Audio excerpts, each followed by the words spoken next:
Quiero decir que el descubrimiento de anticuerpos específicos contra antígenos neuronales ha revolucionado la neurología.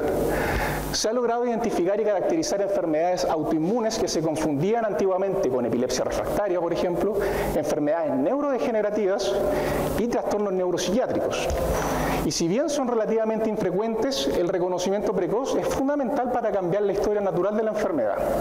Coloco estos dos caballeros acá que corresponden a Joseph Dalmau y Frances Gauss, que han sido de alguna forma los precursores en el estudio de enfermedades autoinmunes del cerebro, como lo vamos a comentar un poco ahora en la historia de la enfermedad. Cuando uno habla de enfermedades autoinmunes en neurología, algunas de ellas son ocasionadas por anticuerpos contra receptores o canales. Y hasta hace muy poco tiempo, la única enfermedad de ese tipo que nosotros teníamos era la miastenia gravis, una enfermedad que se caracteriza por debilidad secundaria a anticuerpos que dañan el receptor de acetilcolina en la unión neuromuscular. El receptor de acetilcolina es un canal. Ya posteriormente se identificaron los síndromes paraneoplásicos, que eran ocasionados por anticuerpos contra componentes celulares citoplasmáticos y eran enfermedades mediadas por células T. Pero el año 2003, el grupo de Dalmau, en Barcelona, España, se enfrentó a una paciente joven con una encefalitis de causa desconocida, que inició con síntomas de psicosis y que posteriormente requirió un manejo en unidad de paciente crítico. En ese momento se identificó en la paciente un teratoma ovárico que se interpretó como un hallazgo sin relevancia y recibió inmunoterapia empírica y posteriormente se recuperó. Al año siguiente recibieron 3 pacientes más muy similares que tenían una encefalitis y que no fue posible identificar la causa. Una de ellas presentó una evolución fatal que falleció en unidad de paciente crítico. Y ellos tardaron 2 años en identificar que el anticuerpo responsable de esta encefalitis era una inmunoglobulina tipo G dirigida contra el receptor de NMDA. A los 3 años siguientes que consolidaron la técnica de diagnóstico, ya se tenía el registro de 419 pacientes con anticuerpos positivos contra este receptor. Por lo tanto, de alguna forma estamos hablando de una enfermedad que se presenta en la comunidad y que hasta hace algún tiempo no se tenía o no se diagnosticaba o se subdiagnosticaba, ¿ya? Y actualmente, al día de hoy, se reconocen 16 tipos de encefalitis autoinmunes. Y en verdad, la prensa no ha estado ajena. Nuestros medios de comunicación ya de alguna forma adelantan, describen que existen enfermedades de origen inmunológico que pueden debutar con síntomas psiquiátricos. Entonces, cuando nosotros nos enfrentamos a una encefalitis tenemos que considerar 2 posibles etiologías y de hecho el diagnóstico diferencial en el contexto de una encefalitis es que esta no sea una causa infecciosa, que es lo más frecuente.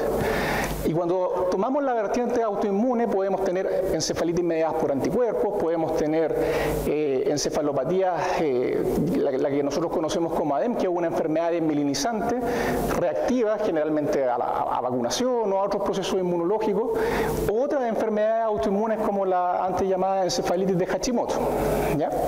La definición formal de encefalitis es una encefalopatía, que es una alteración del estado mental de origen orgánico, rápidamente progresiva, usualmente menos de 6 semanas, que es secundaria inflamación del cerebro demostrada a través de un estudio con líquido cefalorraquídeo en el cual encontramos pleocitosis.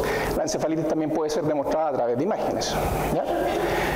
Si uno ve la incidencia anual de encefalitis en los países desarrollados, de cualquiera sea la causa, de un 5 o un 10%, perdón, corresponde de 5 a 10 por 100.000 habitantes, y hasta un 40% no tiene causa, lo cual significa que 2 de cada 5 pacientes que entran al hospital con sospecha de encefalitis no salen con diagnóstico definido, no se sabe cuál es la causa, sea esta autoinmune o infecciosa. Entonces, debido a que las causas de encefalitis más frecuentemente reconocidas son infecciosas, los criterios de alguna forma diagnósticos son amplios, ¿ya? Y las pautas tienen que asumir al comienzo un origen infeccioso. La encefalitis autoinmune se define como un grupo de enfermedades cerebrales inflamatorias que se caracteriza por síntomas neuropsiquiátricos prominentes y se asocia con anticuerpos contra proteínas de la superficie de la célula neuronal, canales iónicos o receptores. Las características clínicas distintivas de todas las encefalitis corresponden a cambios en el comportamiento, psicosis, convulsiones, déficit cognitivo y de memoria, movimientos anormales, disautonomía y disminución del nivel de conciencia. Se pueden presentar a toda edad y algunos tipos afectan a niños y adultos jóvenes preferentemente. Cuando nosotros nos enfrentamos a una encefalitis hay que hacer dos divisiones, que estas pueden ser ocasionadas o por anticuerpos contra antígenos que son intracelulares, que están en el citoplasma de las neuronas, o por anticuerpos que se encuentran antígenos que se encuentran en la superficie o antígenos que se encuentran intracitoplasmáticos, ¿ya? Y estos antígenos que se encuentran en la superficie de la neurona pueden estar distribuidos sobre las dendritas o sobre el soma, ¿ya? Básicamente tenemos entonces tres tipos de encefalitis autoinmunes: aquellas que son ocasionadas por anticuerpos dirigidos contra los antígenos nucleares o citoplasmáticos, que en esta presentación no lo voy a explayar en mayor detalle, pero en general corresponde a lo que ya dijimos como síndromes paraneoplásicos. Tienen una respuesta inmune mediada por linfocitos T, no tienen un efecto patológico directo del tumor, eso significa que el tumor no infiltra el cerebro, lo que de alguna forma llega al cerebro son los anticuerpos y la respuesta inmune que el cuerpo monta contra ese tumor y que de alguna forma pasa al sistema nervioso central. En ellas frecuentemente hay un daño neuronal irreversible, tienen un pronóstico que más bien depende del tratamiento de la neoplasia subyacente y tienen una mala respuesta a la inmunoterapia.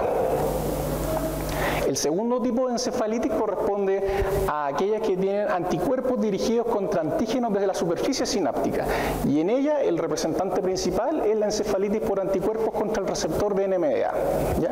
Estas encefalitis se caracterizan por que tienen una asociación con tumor que es más variable. Los únicos anticuerpos que han demostrado ser patogénicos son las inmunoglobulinas de tipo G. El mecanismo patológico es más bien directo, y ahí es súper interesante porque los cuadros clínicos son similares a bloqueos genéticos o farmacológicos de la función del receptor, que es de alguna forma lo que se puede ver, por ejemplo, con el uso de ketamina o fenciclidina en algunos modelos de psicosis. Pareciera ser que el mecanismo de acción es muy similar, corresponde a la internalización del receptor, ¿ya? La mayoría de las veces este tipo de encefalitis tiene una buena respuesta a la terapia inmunológica y la disfunción neuronal hasta cierto grado es reversible, ¿ya? El tercer tipo tiene que ver con anticuerpos que son dirigidos contra proteínas de la sinapsis, pero son proteínas intracelulares. En realidad estas son menos frecuentes y su asociación con tumores no es 100% categórica, no hay un claro mecanismo patogénico y aquí el daño es más bien citotóxico, por lo tanto la posibilidad de que sea reversible es menor, ¿ya? Este artículo fue publicado el año 2018 en el New England Journal of Medicine y en él se distinguen varios tipos de encefalitis, ¿ya? Siendo de ellos la más frecuente la encefalitis por anticuerpos contra el receptor de NMDA, pero también hay otros tipos de encefalitis, como por ejemplo aquellas que están dirigidas contra el complejo del canal de potasio, LGI1, CASPR2, anticuerpos dirigidos contra el receptor de GABA subunidad B, contra el receptor de AMPA. La mayoría de ellas se caracteriza por disfunción más bien neurológica, con síntomas como convulsiones, pérdida de la memoria, etcétera, y se presentan clínicamente como una llamada encefalitis límbica. La única que tiene como alguna distinción de alguna forma es la encefalitis por anticuerpos anti-NMDA, donde se presenta en gente más joven y los síntomas de la esfera psiquiátrica son prominentes al inicio del cuadro, ¿ya? Y esa es la de la cual vamos a hablar a continuación.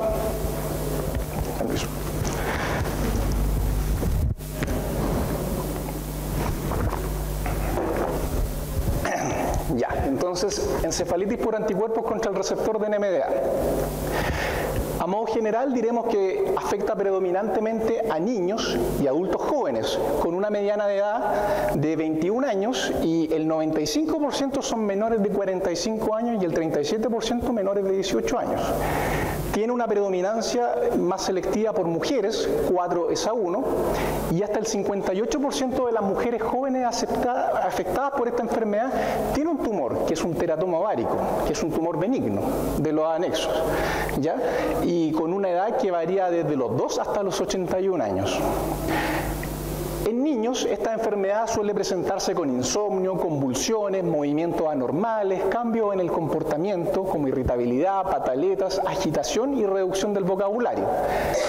Se dice que los niños tienen un perfil más bien neurológico y en los adolescentes y adultos se presenta con síntomas psiquiátricos prominentes como agitación, alucinaciones, delirios, catatonía, que pueden incluso llevar el ingreso hospitalario por alguna psicosis. Este es el estudio descriptivo más grande que se ha hecho hasta la fecha, y lo hizo también el grupo de Dalmau, el 2013. En ellos siguieron una corte de casi 600 pacientes que tenían la confirmación de anticuerpos IgG contra NMDA, y en este caso acá los distribuyeron por aquellos que tenían tumor y los que no tenían tumor, hombres y mujeres. En rojo están las mujeres y en azul están los hombres, y se puede ver que a toda edad el cuadro es mucho más frecuente en mujeres. El color pálido representa las pacientes que no tenían tumor, que es más frecuente, como quien dice, al extremo inicial de la vida, pero entre los 11 y hasta los 35, 41 años, las mujeres que presentan tumor asociado a la encefalitis es mucho más prominente. A toda edad, los hombres son mucho menos frecuentes y es muy poco frecuente encontrar un tumor asociado a esta enfermedad en hombres. Entonces, como dijimos, la presentación clínica inicial es en niños y mujeres jóvenes, síntomas psiquiátricos, cambio en la personalidad, el comportamiento, irritabilidad, ansiedad, conductas agresivas, ideas delirantes, catatonía. Puede haber pérdida de la memoria a corto plazo, lo cual es una presentación poco frecuente en la encefalitis por NMDA. Puede parecerse en ese sentido a la encefalitis límbica. Tiene crisis epilépticas, focales, generalizadas, incluso puede llegar al estado epiléptico. Tiene inestabilidad autonómica. Eso también es un elemento que presentó esta paciente y que probablemente la llevó desde el inicio a requerir cuidado en unidad de paciente crítico.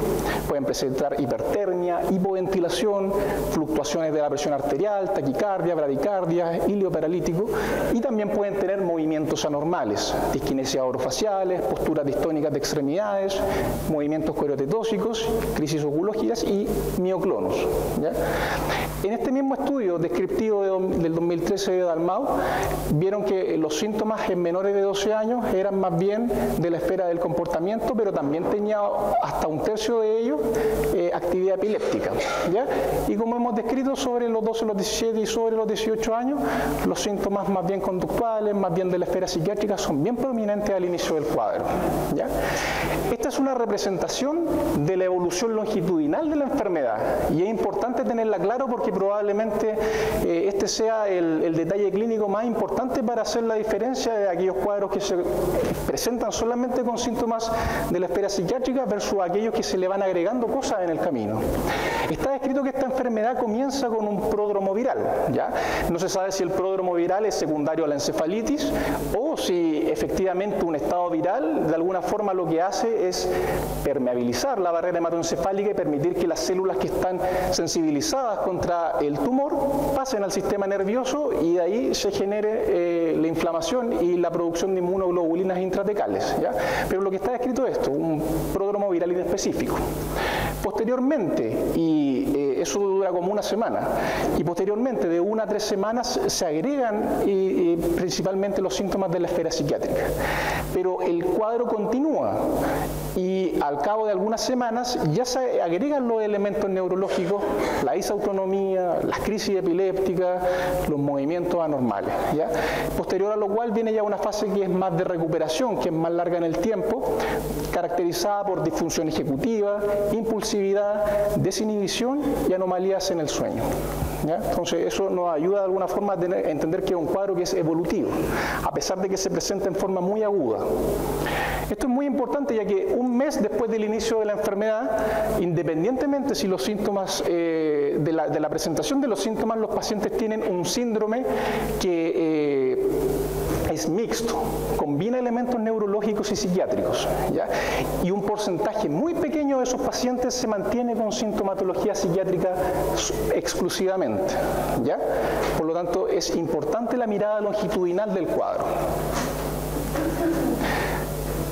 Se describe que los síntomas psiquiátricos, esto fue descrito también por psiquiatras en el año 2016, inicialmente pueden ser sutiles, pero durante días o semanas puede haber un empeoramiento que es dramático, que culmina en un estado catatónico y donde el paciente no responde. en muchos de estos pacientes no hay historia de salud mental previa, de enfermedades psiquiátricas previas, tanto a nivel personal como en la familia, ¿ya? Los cambios en el comportamiento pueden incluir agitación, inquietud, alternando con episodios de somnolencia. Hay trastornos perceptivos, los cuales son comunes, incluidas malas interpretaciones, ilusiones, alucinaciones visuales y auditivas y delirios. Y durante la fase que no responden, donde el compromiso de conciencia es más intenso, los pacientes son referidos con características catatónicas: negativismo extremo, posturas extrañas, muecas, mutismo, ecolalia y ecopraxia. En cuanto a los mecanismos patogénicos, como dijimos, estuvimos nombrando harto que generalmente hay un tumor que es un teratoma que se puede de alguna forma ser el puntapié inicial para el inicio de esta enfermedad, pero también está descrito que la infección por virus herpes, la encefalitis por virus herpes, también puede generar daño neuronal, exposición de antígenos y una respuesta autoinmune del cuerpo contra el cerebro, ¿ya? Entonces, generalmente estos dos mecanismos, ya sea una infección por el virus herpes o un tumor, son el gatillante inicial de la autoinmunidad, ¿ya? Y el caso del tumor, el teratoma, es bastante, de alguna forma, llamativo, porque el teratoma es un tumor de tejido mixto, que es originario a partir de células germinales.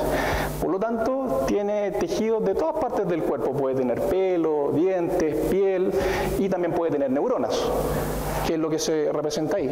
Entonces, esta exposición de neurona y tejido nervioso fuera del sistema nervioso frente a la inmunidad natural generaría células B de memoria que de alguna forma, que eso es lo que no se sabe, pasan al sistema nervioso central y gatillan toda una respuesta con anticuerpos dirigido contra el canal de NMDA, que está principalmente ubicada en el hipocampo. Entonces, en la encefalitis autoinmunes, como habíamos dicho, estas pueden tener distintas consecuencias. Por ejemplo, las guías que tienen anticuerpos contra el receptor de GABA, generalmente lo que produce es una disminución de la señalización del GABA, ¿ya? Y favoreciendo a la aparición de fenómenos epilépticos. En el caso de aquellas encefalitis que son contra el receptor del LGI1, lo que se altera son las proteínas que mantienen agregado el canal de potasio. El LGI1 es una proteína sináptica que está en el espacio sináptico, entonces la pérdida de esta proteína genera que los canales se dispersen y que también la transmisión sea menos eficiente. Y en el caso de la encefalitis anti-NMDA, lo que se produce es una internalización del receptor, ¿ya? Lo cual, como dijimos, es interesante porque es muy similar a lo que se produce con la fenilciclidina. Esta enfermedad tiene criterios diagnósticos, ¿ya? Los primeros que expuse acá son los criterios diagnósticos de la encefalitis autoinmune en general. ¿Cuándo sospechar que una enfermedad puede ser una encefalitis autoinmune? Acá, según lo que propusieron Dalmau, se dice que se puede hacer el diagnóstico siempre que se cumplan los tres criterios siguientes, que es el inicio subagudo, progresión rápida en menos de 3 meses de déficit de la memoria de trabajo, estado mental alterado o síntomas psiquiátricos, y al menos uno de los siguientes: nuevos hallazgos focales en el sistema nervioso, convulsiones no explicadas por un trastorno epiléptico conocido, leucitosis en líquido cefalorraquídeo, que es un recuento de glóbulos blancos más de 5 células, y características en resonancia magnética que sean sugerentes de encefalitis, y habiendo hecho una exclusión razonable de otras alternativas diagnósticas. Los hallazgos imagenológicos sugerentes de encefalitis son generalmente hiperintensidades, aumentos de señal entre dos flares que están restringidas a uno o ambos lóbulos temporales mediales, lo cual se conoce como encefalitis límbica. Y también puede haber compromiso multifocal de otras áreas de la sustancia blanca y sustancia gris. Y la lista de enfermedades que hay que descartar y que pueden de alguna forma imitar una encefalitis autoinmune son las infecciones del sistema nervioso, una encefalopatía secundaria sepsis, una encefalopatía metabólica, toxicidad por drogas, enfermedad cerebrovascular, enfermedades neoplásicas, la enfermedad de Creutzfeldt-Jakob, etc. Esta de alguna forma la imagen característica que se puede ver en la encefalitis autoinmune, donde hay aumentos de señal a nivel del hipocampo, temporal mesial, bilateral y de alguna forma simétrico, ¿ya? Pero hay varias enfermedades que también me pueden dar o alteraciones de la señal temporal mesial o alteraciones de la sustancia blanca subcortical. Por ejemplo, en este caso, que es muy parecido acá, lo que hay es un glioma. Y en el caso de acá, que son lesiones de sustancia blanca que también se pueden ver en encefalitis, acá el diagnóstico es de un ADEM. Y acá las lesiones del cuerpo calloso, que en realidad son lesiones de esclerosis múltiple. En el caso de acá, son lesiones subcorticales que comprometen parte de la cola del caudado, que son secundarias a otras enfermedades autoinmunes, una enfermedad del mesénquima. Y acá la llamativa restricción a la difusión que se puede ver en la corteza, que es más compatible con una enfermedad de Creutzfeldt-Jakob. En el caso sí de la encefalitis por anticuerpos contra el receptor de NMDA, los criterios son un poco más diferentes. ¿Por qué? Porque la orientación inicial es más clínica, ¿ya? Tienen que tener el inicio menos de 3 meses de al menos 4 de los siguientes 6 grupos de criterios o elementos clínicos esenciales, que son un comportamiento anormal, con disfunción cognitiva, una disfunción del habla, convulsiones, trastornos del movimiento, disquinesia, rigidez, posturas anormales, disminución del nivel de conciencia, disfunción autonómica. Deben estar además acompañados de alguna alteración del laboratorio, ya sea un electroencefalograma alterado o una alteración a nivel del líquido cefalorraquídeo, más la exclusión de otros diagnósticos diferenciales. Es importante esto porque en los criterios diagnósticos no aparecen los anticuerpos como un requisito para poder hacer el diagnóstico probable, ¿ya? Sin embargo, eso es importante porque generalmente en la práctica nosotros no esperamos el resultado de los anticuerpos para tratar a estos pacientes. Es importante también que en la resonancia, la encefalitis por anticuerpos contra el receptor de NMDA generalmente es normal, hasta en un 50% de los pacientes, ¿ya? Y cuando muestra alteraciones son muy parecidos a lo que se ve en otras enfermedades. Puede haber como dice ahí, lesiones de sustancia blanca que deben hacerse el diagnóstico diferencial con otras enfermedades desmielinizantes. Y otra cosa que es llamativa es que las imágenes son independientes de la gravedad de los síntomas. Y de alguna forma es lo que se vio en esta paciente. En esta paciente también tenía imágenes por resonancia y las imágenes fueron completamente normales, lo cual, entre comillas, es de buen pronóstico para la funcionalidad posterior. El electroencefalograma es anormal en la mayoría de los pacientes, generalmente muestra actividad inespecífica, lenta, y a veces puede mostrar actividad epileptiforme, ¿ya? Y el monitoreo electroencefalográfico es muy importante en estos pacientes, sobre todo para diagnosticar y tratar elementos de crisis epiléptica que puedan ser subclínicos, ¿ya? El líquido cefalorraquídeo es anormal en estos pacientes hasta en un 95%, y los hallazgos más frecuentes son pleocitosis linfocitaria, concentración de proteínas anormales, y pueden tener incluso bandas oligoclonales, que de alguna forma eso representa aumento de la síntesis de inmunoglobulina intratecales, ¿ya? Es importante que los anticuerpos contra las encefalitis autoinmunes deben medirse el líquido cefalorraquídeo, porque en sangre se dice que hasta un 5, hasta incluso un 10% de la población general puede tener anticuerpos positivos, y eso claramente no significa que el paciente haya hecho algún tipo de estas enfermedades. En cuanto al diagnóstico del teratoma, los exámenes más útiles son la resonancia magnética de pelvis, la tomografía computada de pelvis y la ecografía transvaginal. Ya en realidad en esta paciente lo que se hizo fue una ecografía transvaginal, la cual fue negativa para teratoma, y una tomografía de pelvis con contraste que también fue negativa para teratoma. O sea, era una paciente que tenía una encefalitis autoinmune con los anticuerpos positivos, pero que no se identificó un tumor, ¿ya? Y los marcadores tumorales serológicos generalmente son negativos en la mayoría de estos pacientes. Eso significa que no tienen un cáncer propiamente tal, y solo un 5% de los pacientes masculinos tenían un tumor subyacente.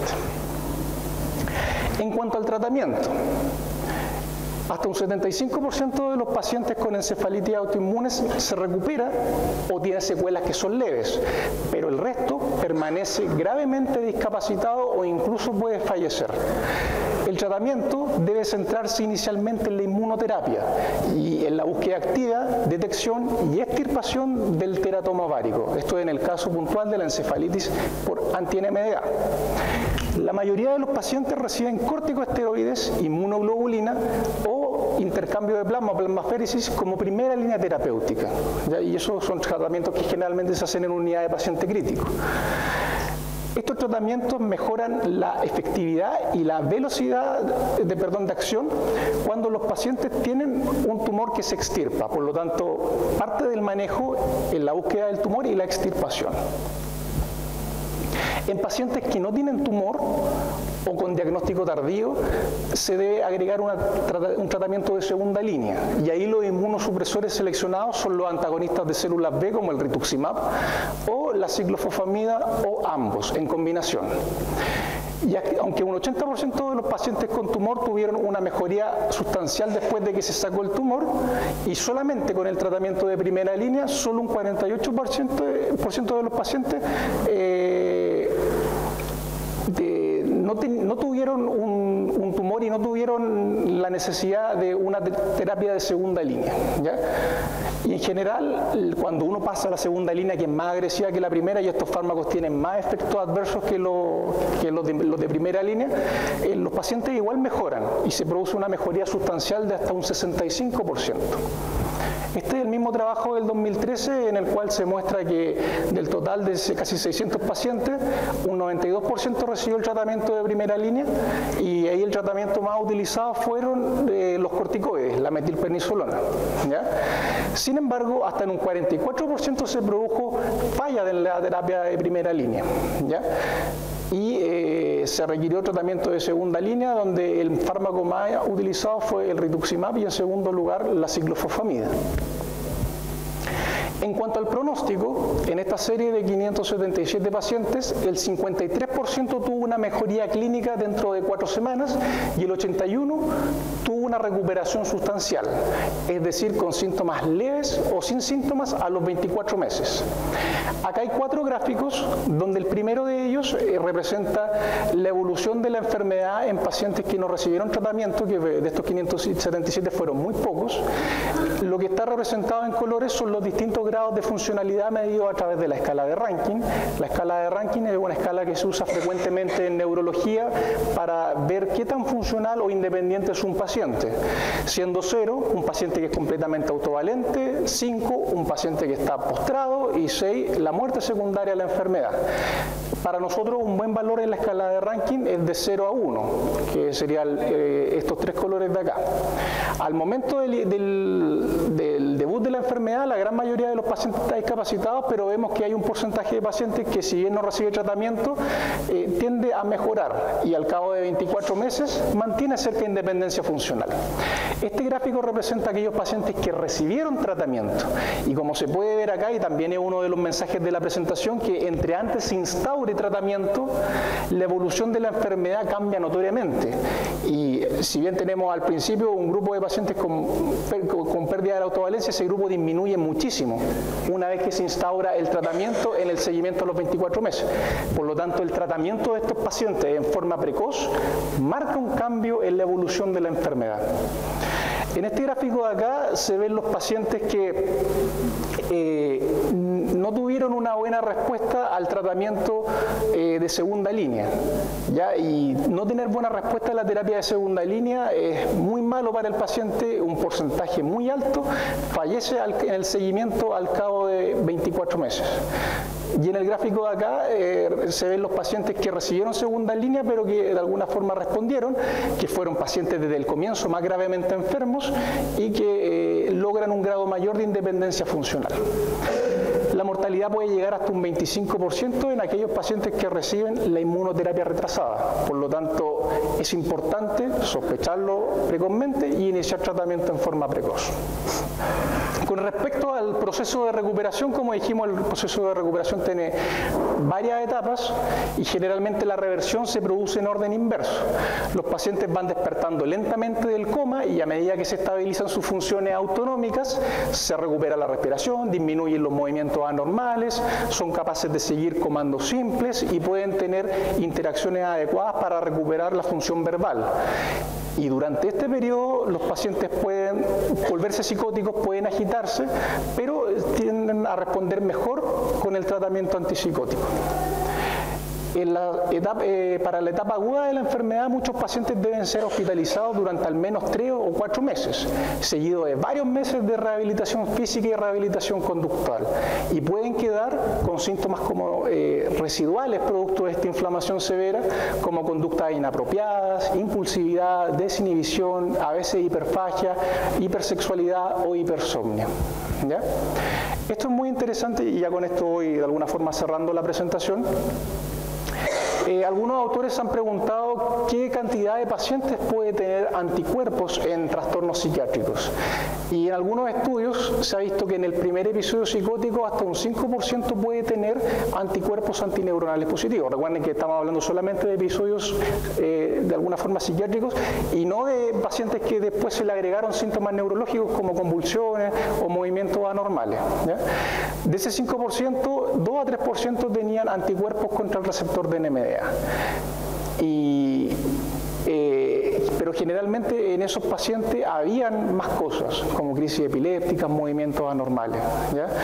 Y en trastornos psicóticos crónicos, hasta un 10% de los pacientes con esquizofrenia tienen anticuerpos contra el receptor de NMDA. Esto es en sangre periférica, y esto es un valor que es similar al que se puede encontrar en la población general. Y solo un 0,5% tiene inmunoglobulina tipo G contra el receptor de NMDA.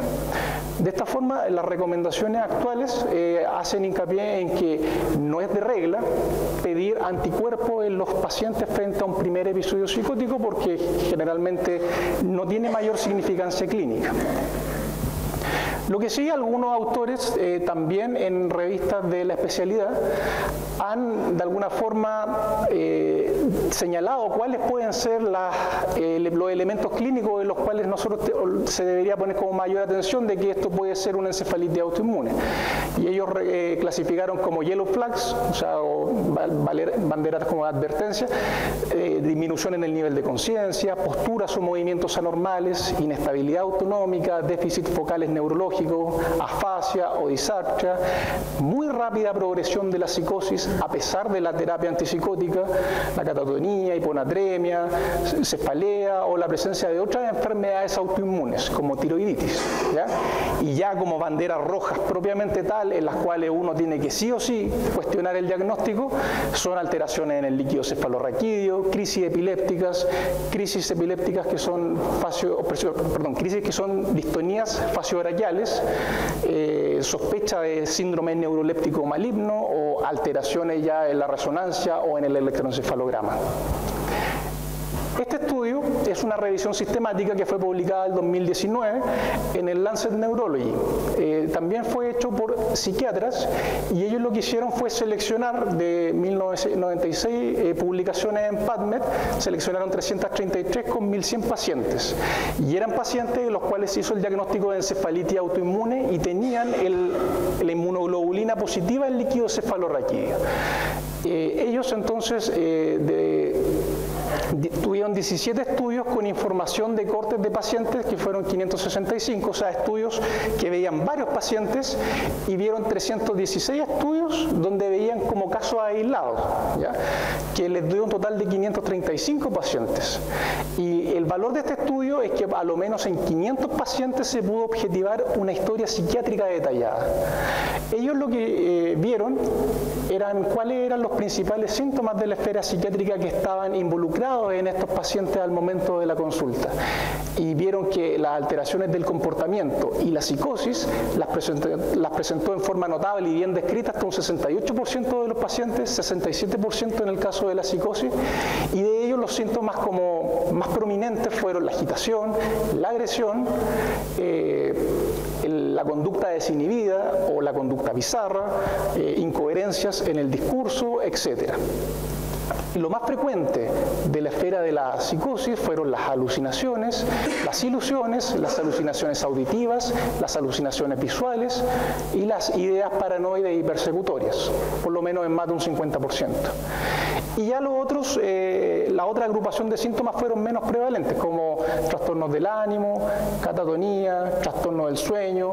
Muy pocos presentaron idea de suicidabilidad, muy pocos presentaron trastornos de alimentario o elementos de desorden obsesivo compulsivo. En este mismo estudio vieron también que en un 74% de los pacientes las características se van superponiendo, lo cual de alguna forma es orientador porque habla de un síndrome que es complejo en su presentación con síntomas psiquiátricos al inicio. Y la superposición más común fueron los cambios de humor, la psicosis y las alteraciones en el comportamiento junto con la catatonía. Ellos destacan también que hasta en 44 pacientes se realizó a primeras un diagnóstico psiquiátrico antes de la confirmación con anticuerpos. Y ahí los diagnósticos fueron psicosis aguda o psicosis no especificada en otro lugar, psicosis y catatonía o esquizofrenia catatónica, esquizofrenia aguda, psicosis inducida por droga, psicosis por parto, depresión unipolar, etc. Ellos concluyeron que las características psicopatológicas son polimorfas y que no respetan las clasificaciones psiquiátricas tradicionales. Las observaciones longitudinales podrían mostrar que la fase psiquiátrica representa de alguna forma un microcosmo en esta enfermedad que, como vivimos, tiene una presentación que es el longitudinal.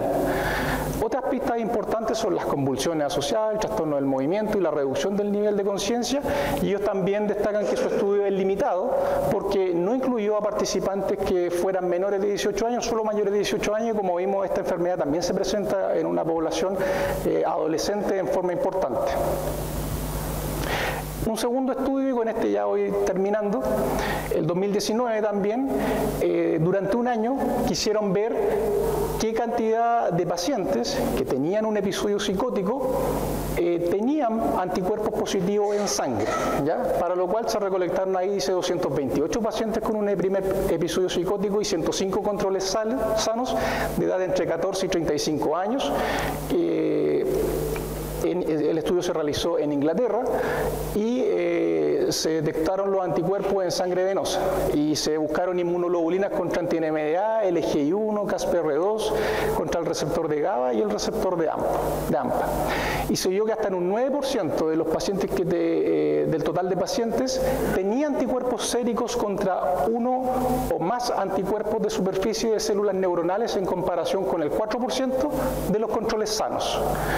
De ellos, el 3% de los pacientes tenía anticuerpos anti-NMDA y ninguno de los controles sanos. Y ninguno de los pacientes en su evolución cumplió criterios para encefalitis autoinmune. Eso significa que ninguno de los pacientes empeoró. Ya para cerrar, las conclusiones son las siguientes. Las encefalitis de origen inmunológico constituyen cuadros emergentes que han revolucionado la forma en que entendemos y enfrentamos enfermedades neurológicas y psiquiátricas. La triada mujer joven, episodio psicótico agudo y teratoma ovárico es altamente sugerente de encefalitis por anticuerpos anti-NMDA.